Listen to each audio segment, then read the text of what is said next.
நம்முடைய குன்றக்குடியில் மறைந்தும் மக்கள் மனங்களில் நிறைந்தும் இருக்கிற தவத்திரு குன்றக்குடி அடிகளார் அவர்களின் நூற்றாண்டு விழா நினைவாக கடந்த வாரம் நம் மாண்புமிகு தமிழக முதல்வர்கள் குன்றக்குடிக்கே வருகை தந்து அவர்களது மணிமண்டபத்தில் புகழஞ்சலி செய்தார்கள். அருளாலயத்தில் புகழஞ்சலி செய்தார்கள்.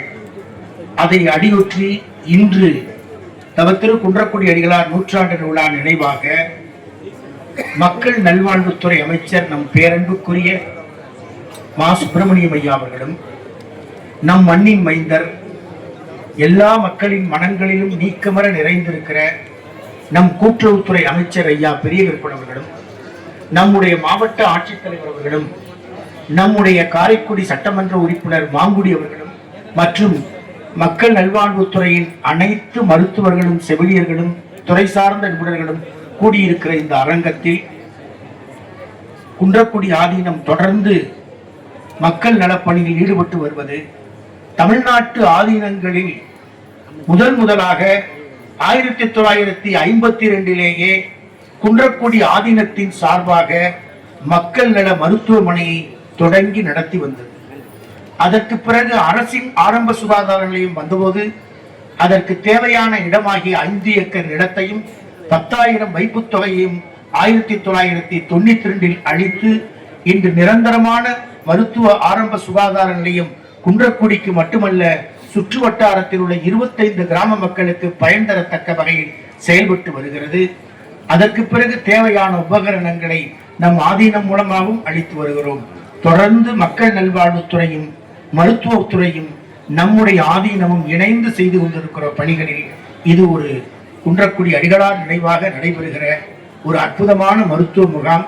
பல்வேறு பணிகளுக்கிடையே மக்கள் நல்வாழ்வுத்துறை அமைச்சரும் நம்முடைய கூட்டுறவுத்துறை அமைச்சரும் வந்திருந்து, மாவட்ட ஆட்சித்தலைவர் அவர்களும் மருத்துவத்துறையும் வந்திருந்து இந்த விழாவை சிறப்பாக தொடங்கி வைத்ததற்கும் நடத்துவதற்கும் நன்றிகளை, நல்வாழ்த்துக்களை, பாராட்டுக்களை தெரிவிக்கின்றோம். தமிழ்நாட்டின் முதலமைச்சர் அவர்கள் கடந்த ஆகஸ்ட் திங்கள் 2ஆம் தேதி சென்னையில் மக்கள் நல்வாழ்வுத்துறையில் ஒரு புதிய திட்டத்தை அறிமுகப்படுத்தி சிறப்புக்குரிய அந்த மருத்துவ திட்டம் என்பது இன்றைக்கு தமிழ்நாடு முழுவதிலும் முழுமை பெறுகிற அளவில் நடைபெற்றுக் கொண்டிருக்கின்றது. மாண்புமிகு தமிழ்நாட்டின் முதலமைச்சர் அவர்களாக முதலமைச்சர் வணக்கத்திற்குரிய முத்துவேல் கருணாநிதி ஸ்டாலின் அவர்கள் பொறுப்பேற்றதற்கு பிறகு மக்கள் நல்வாழ்வுத்துறையில் பல்வேறு சிறப்பு திட்டங்கள் தொடர்ந்து செயல்படுத்தப்பட்டு வருகிறது.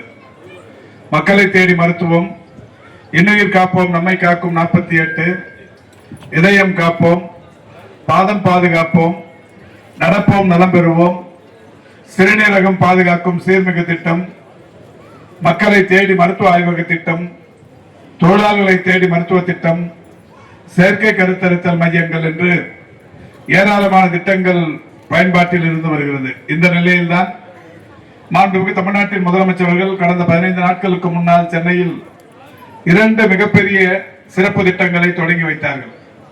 உலகிலேயே மிகப்பெரிய குழந்தைகளுக்கான பிரத்யேக மருத்துவமனை ஆராய்ச்சி மையமாகவும் 417 கோடியே 7 லட்சம் மதிப்பீட்டில் சென்னையில் தொடங்கி வைத்தார்கள். அதோடு மட்டுமல்லாது தமிழ்நாட்டில் பெண்களை அதிகம் பாதிக்கும் கருப்பை வாய் புற்றுநோய் தடுப்பதற்கு முன்கூட்டியே தடுப்பதற்குரிய முன்னெச்சரிக்கை நடவடிக்கையாக HPV என்று சொல்லக்கூடிய ஒரு தடுப்பூசியை மாண்புமிகு தமிழ்நாட்டின் முதலமைச்சர்கள் கடந்த மாதம் தொடங்கி வைத்தார்கள். தமிழகத்தை பொறுத்தவரை 14 வயதுள்ள இளம் பெண்கள் 3,38,649 இளம் பெண்கள் பயனடைகிற வகையில் அந்த HPV தடுப்பூசியை தொடங்கி வைத்தார்கள். அந்த HPV தடுப்பூசி என்பது இன்றைக்கு உலக அளவில் முதன்முறையாக தமிழ்நாட்டில் தான் மகளிரை புற்றுநோய் பாதிப்பில் இருந்து காப்பாற்றும் ஒரு அரிய முயற்சியாக அது தொடங்கி வைக்கப்பட்டிருக்கிறது. அந்த வகையில் இது போன்ற பல்வேறு சிறப்பு திட்டங்களை மாண்புமிகு முதல்வர் அவர்கள் தொடங்கி வைத்து வந்து கொண்டிருக்கிற நிலையில் ஆகஸ்ட் 2ஆம் தேதி தொடங்கி வைத்த ஒரு சிறப்பு திட்டம் தான் நலம் காக்கும் ஸ்டாலின். நலம் காக்கும் ஸ்டாலினை பொறுத்தவரை தமிழ்நாட்டில் இருக்கிற அனைத்து வட்டாரங்களிலும் வட்டாரத்திற்கு 3 என்கின்ற வகைகளிலும், பெருநகர சென்னை மாநகராட்சியில் 15 என்கின்ற வகையிலும், 10 லட்சத்திற்கும் மேற்பட்ட மக்கள் தொகை கொண்ட 5 மாநகராட்சிகளில் தலா 4 என்கின்ற வகைகளிலும், 10 லட்சத்திற்கும் குறைவான மக்கள் தொகை கொண்ட 19 மாநகராட்சிகளில் தலா 3 என்கின்ற வகைகளிலும் 1256 முகாம்கள் நடத்தப்படும் என்று மாண்புமிகு முதல்வர் அவர்கள் அறிவித்து இன்றைக்கு மிக சிறப்பாக அந்த முகாம்கள் நடைபெற்றுக் கொண்டிருக்கிறது. கடந்த வாரம் வியாழக்கிழமை வரை தமிழ்நாட்டில் நடைபெற்று முடிந்திருக்கிற முகாம்களின் எண்ணிக்கை 1164 முகாம்கள் நடைபெற்று முடிந்திருக்கிறது. இந்த மன்னிக்க வேண்டும், 1140 முகாம்கள் நடைபெற்று முடிந்திருக்கிறது. இந்த 1140 முகாம்களில் இதுவரை பயன்பெற்றிருப்பவருடைய எண்ணிக்கை 17,03,683 பேர். பொதுவாக மருத்துவ முகாம் என்றால் காய்ச்சலுக்கோ இருமலுக்கோ மருந்து கொடுப்பதல்ல, இது ஒரு முழு உடற்பரிசோதனை என்கின்ற வகையில் பல்வேறு வகைகளிலான சிறப்பு மருத்துவங்கள் இங்கே பார்க்கப்படுகிறது. இதன் மூலம் ஏறத்தாழ ஒரு 10 முதல் 20,000 ரூபாய் வரை சேமிப்பு என்கின்ற வகையில் மக்களுக்கு பலன் தருகிற ஒரு திட்டமாக இது இருந்து வருகிறது. அந்த வகையில் கடந்த வாரம் வரை 17,03,683 பேர் இதிலே பயன்பெற்றிருக்கிறார்கள். இந்த முகாம்களில் பல்வேறு சிறப்பு அம்சங்கள் இருக்கிறது. முதலமைச்சரின் விரிவான காப்பீட்டு திட்டத்தின் கீழ் இதுவரை அட்டைகள் பெறாதவர்களுக்கு இங்கே அதற்கான அட்டைகள் தரப்பட்டுக் கொண்டிருக்கிறது. அந்த வகையில் இதுவரை இந்த முகாம்களில் பயன்பெற்றிருப்பவர்கள் 46,287 பேர்.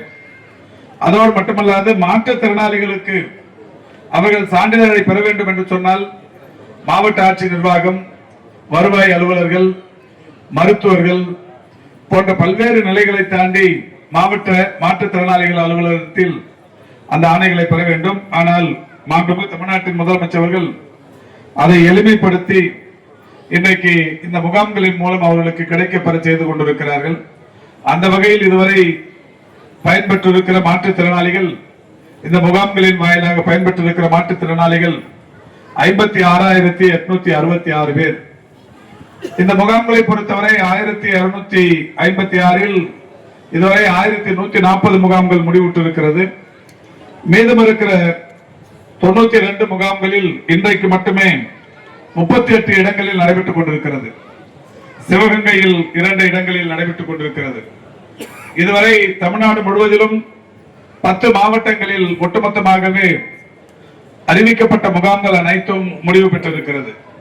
அரியலூர், காஞ்சிபுரம், மயிலாடுதுறை, நாகப்பட்டினம், பெரம்பலூர், ராணிப்பேட்டை, நீலகிரி, தேனி, திருப்பத்தூர், வேலூர் என்று 10 மாவட்டங்களில் நிறைவு பெற்றிருக்கிறது.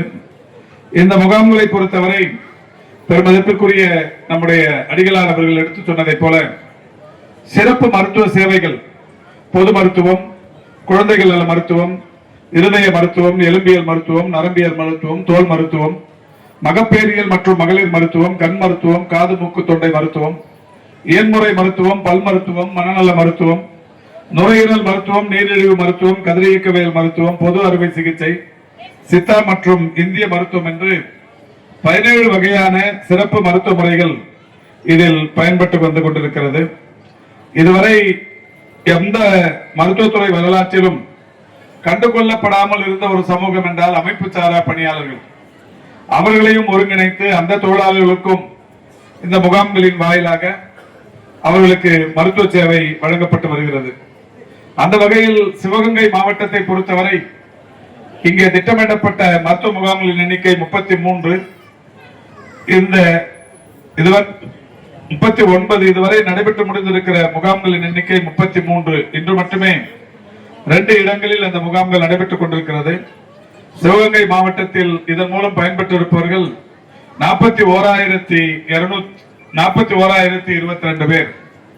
நம்முடைய பெருமதிப்பிற்குரிய கூட்டுறவுத்துறை அமைச்சர் மரியாதைக்குரிய அண்ணன் பெரிய கருப்பன் அவர்களுடைய முன்னிலையில் மாவட்டத்தின் மாட்சிமை தங்கிய ஆட்சித்தலைவர் அவர்களுடைய தலைமையில் இந்த முகாம்கள் இன்றைக்கு தொடங்கப்பட்டிருக்கிறது. பெருமதிப்பிற்குரிய அடிகளார் அவர்கள் எடுத்து சொன்னதை போல தவத்திரு குன்றக்குடி அடிகளார் அவர்களின் நூற்றாண்டு விழாவை முன்னிட்டு ஒரு பிரத்யேகமான சிறப்பு மருத்துவ முகாமாகவும் இது நடைபெற்றுக் கொண்டிருக்கிறது. நலம் காக்கும் ஸ்டாலின் என்கின்ற வகையிலான இந்த மருத்துவ முகாமோடு தவத்திரு குன்றக்குடி அடிகளார் அவர்களின் நூற்றாண்டு விழாவையும் இதில் இணைத்து ஒரு சிறப்பு மருத்துவ முகாமாக இது நடைபெற்றுக் கொண்டிருக்கிறது. தவத்திரு குன்றக்குடி அடிகளார் அவர்கள் வாழ்ந்த காலத்தில் இம்மண் மக்களுக்கு ஏராளமான வகையில் கல்வி மற்றும் மருத்துவ சேவைக்காக அரும்பாடுபட்டிருக்கிறார்.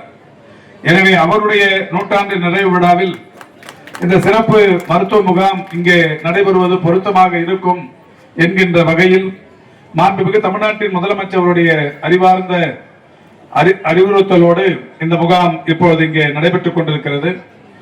சிவகங்கையை பொறுத்தவரை ஏற்கனவே ஏராளமான பேர் பயன்பெற்றிருந்தாலும் இந்த தவத்திரு குன்றக்குடி அடிகளார் அவர்களுடைய நூற்றாண்டு விழாவை முன்னிட்டு நடைபெற்றுக் கொண்டிருக்கிற இந்த முகாமில் இன்றைக்கு முகாம் நடைபெறுகிற இடமும் குன்றக்குடி தருமை கையிலை ருக்மணி குருமணி மேல்நிலைப் பள்ளி வளாகத்தில் சம்பந்தப்பட்ட அடிகளார் அவர்களுடைய நிர்வாகமே இதை நடத்துவதற்கு அரசுக்கு பெருந்துணையாக இருந்திருக்கிறார்கள். எனவே அடிகளார் அவர்களுடைய பெருந்துணையோடு அவருடைய மிகப்பெரிய ஆலோசனைகளோடு இந்த முகாம் இங்கே மிக சிறப்பாக நடைபெற்றுக் கொண்டிருக்கிறது. காலையிலேயே நூற்றுக்கணக்கானவர்கள் இந்த முகாமுக்கு வந்து பயன்பெற தொடங்கி இருக்கிறார்கள். 17 வகையான சிறப்பு மருத்துவ சிகிச்சைகளையும் மருத்துவ உதவிகளையும் பெறுவதற்கு இங்கே ஏராளமான பேர் வந்து கொண்டிருக்கின்றார்கள். இந்த நிகழ்ச்சிக்கு வருகை தந்து சிறப்பித்திருக்கிற பெருமதிப்பிற்குரிய நம்முடைய கூட்டுறவுத்துறையின் அமைச்சர் அவருக்கு இதை தொடர்ந்து பல்வேறு பணிகள் இருக்கிற சூழலிலும் இந்த நிகழ்ச்சிக்கு வந்து இதை சிறப்பித்திருக்கிறார். அவருக்கும் மக்கள் நல்வாழ்வுத்துறையின் சார்பில் நன்றியினை தெரிவித்துக் கொள்கின்றோம். மாவட்ட ஆட்சி நிர்வாகத்தின் சார்பில் இதற்குரிய ஏற்பாடுகளை மிக சிறப்பாக செய்திருக்கிற மாவட்ட ஆட்சித்தலைவர், மக்கள் நல்வாழ்வுத்துறையைச் சேர்ந்த மாவட்ட அளவிலான அலுவலர்கள் மிகுந்த சிரத்தை எடுத்து இந்த முகாமை எழுச்சியோடு நடத்தி கொண்டிருக்கிறார்கள். அவர்களுக்கும் எங்களுடைய பாராட்டுக்களையும் நன்றியினையும் தெரிவித்து இந்த முகாம் மிக சிறப்பாக இன்றைக்கு தொடங்கி வைக்கப்பட்டிருக்கிறது என்பதை மகிழ்ச்சியோடு அறிவித்துக் கொள்கின்றேன். அரசு மருத்துவமனையில மகப்பேறு மருத்துவ பிரிவே செயல்படல சார். நான் காலையில் இப்போ நீங்கள் சொல்லி போய் பார்க்கல, நானாக போய் பார்த்தேன். ஒரு சர்ப்ரைஸ் விசிட்டுங்கிற மாதிரி திருப்பத்தூர் அரசு மருத்துவமனைக்கு போனேன். அங்கே அந்த திருப்பத்தூர் அரசு மருத்துவமனையை பொறுத்த வரைக்கும் ஒப்பளிக்கப்பட்ட மருத்துவர் இடங்கள் 7. இந்த 7 பேருமே அங்கே இருக்கிறாங்க. ஒருத்தருக்கு மட்டும் டைவர்ஷன் டியூட்டி போட்டிருக்கு. அவங்களுக்கு கேன்சல் பண்ணி அந்த இடத்துக்கு வர சொல்லிட்டோம். செவிலியர்கள் ஒப்பளிக்கப்பட்ட இடங்கள் முழுமையான செவிலியர்களுக்கான மருத்துவ பணியாளர்கள் அத்தனை பேர் இருக்காங்க. இந்த அரசு பொறுப்பேற்றதற்கு பிறகுதான் ஒரு தீவிர அந்த இந்த ஒரு சிகிச்சை பிரிவு கட்டடம் ஒன்று முதலமைச்சர் கடந்த ஜனவரியில் தொடங்கி வச்சிருக்காங்க. இப்பவும் கூட ஒரு ஆயுஷ் கட்டடம் ஒன்று கட்டுமான பணியில் இருக்கு. நீங்க சொன்ன அந்த குழந்தைகளுக்கான அந்த மருத்துவமனை அந்த கட்டடம் வந்து ஒரு கட்டி முடிக்கப்பட்ட ஒரு 20 ஆண்டுகளை கடந்த நிலையில் மேல சீலிங் வந்து ரூப் ஒழுகுதுங்கிறதுக்காக பேஷண்ட்டுகளை வந்து வேற புது பில்டிங்க்கு மாத்திருக்காங்க. நான் இப்ப பார்த்த உடனே உடனடியாக பொதுப்பணித்துறை அலுவலர்களுக்கு சொல்லி சீலிங்கை சரி பண்ண சொல்லியிருக்கிறேன். ஸோ அப்போ அது மட்டும் இல்லை, இன்னைக்கு அங்கிருந்த பேஷண்ட்டுங்களை அதாவது மருத்துவ பயனாளர்கள் ஒரு 50க்கும் மேற்பட்டவர்களை நானே நேரடியாக அங்கே வழங்கப்படுகிற மருத்துவ சிகிச்சை குறித்து கேட்டிருந்தேன். எல்லோருமே மிக திருப்தியா இருக்கிறாங்க. இந்த டீட்டெயில் வேணும்னா என்னுடைய சமூக வலைதளத்தில் நான் லைவ் போட்டுக்கிறேன், போய் பார்த்துங்க. ஒட்டுமொத்த பேரும் நல்லா சொல்லியிருக்கிறாங்க. நீங்க திருப்பத்தூர் மருத்துவமனை, அதாவது தமிழ்நாட்டில் இருக்கிற இந்த வட்டார மருத்துவமனைகள்ல சிறப்பா செயல்படுற முன்னணி மருத்துவ நிர்வாகங்கள் அதுவும் ஒண்ணா இருக்கு. மகப்பேறு மருத்துவம் பார்க்கவே டாக்டர் இல்ல சார். இல்லங்க இப்ப சொன்னேன் 7 மருத்துவர்கள். இப்ப போங்க நீங்க மகப்பேருக்கு மருத்துவர் இல்ல சார். மகப்பேருக்கான மருத்துவரும் இருக்கிறாங்க. 7 மருத்துவர்கள். நேற்றுக்கு ஒரு குழந்தை பிறந்திருக்கு, இன்னைக்கு காலைல ஒரு குழந்தை பிறந்திருக்கு. 2 குழந்தையும் நல்லா இருக்கு. நான் பார்த்துட்டு வந்தேன். வெளியில சொல்ற தகவலை வச்சுன்னு கேட்காதீங்க. நீங்க மருத்துவமனைக்கு போங்க, ஆய்வு பண்ணுங்க, உங்களுக்கு பர்மிட் பண்றோம். போய் பார்த்துட்டு வாங்க. நவம்பர் 30ஆம் தேதி ஒரு விபத்து நடந்துச்சு. அரசு பேருந்து மோதிச்சு. மொத்தம் 12 பேர் இறந்தாங்க, 80க்கு மேற்பட்ட காயப்பட்டாங்க. ஆனா காரைக்குடிக்கு வந்த அனைவருமே காரைக்குடி மருத்துவமனையில சிகிச்சை நடந்துச்சு.